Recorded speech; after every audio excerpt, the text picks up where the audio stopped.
April 20th, 2021, 1 Kings 17, 8-24. God's Word of Mercy and Forgiveness.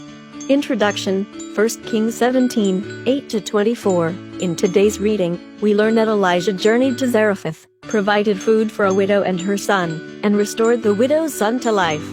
Today's scripture, 1 Kings 17:24. She answered, "Now I know that you are a man of God and that the Lord really speaks through you." Today's reading, Elijah and the widow in Zarephath. 8. Then the Lord said to Elijah, 9. Now go to the town of Zarephath, near Sidon, and stay there. I have commanded a widow who lives there to feed you. 10. So Elijah went to Zarephath, and as he came to the town gate, he saw a widow gathering firewood. "Please bring me a drink of water," he said to her. 11. And as she was going to get it, he called out, "And please bring me some bread, too." 12. She answered, "By the living Lord your God I swear that I don't have any bread. All I have is a handful of flour in a bowl and a bit of olive oil in the jar. I came here to gather some firewood to take back home and prepare what little I have for my son and me. That will be our last meal, and then we will starve to death." 13. Don't worry, Elijah said to her. Go on and prepare your meal.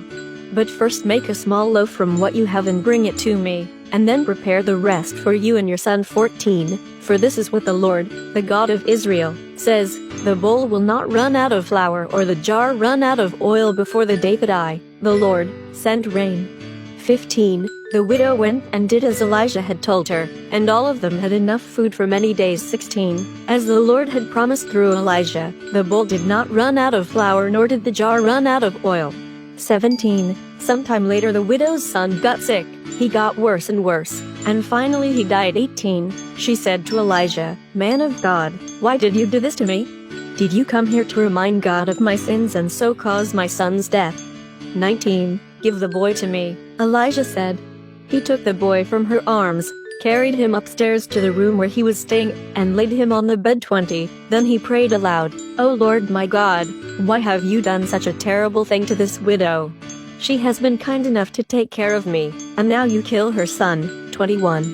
Then Elijah stretched himself out on the boy 3 times and prayed, "O Lord my God, restore this child to life." 22. The Lord answered Elijah's prayer. The child started breathing again and revived. 23. Elijah took the boy back downstairs to his mother and said to her, "Look, your son is alive."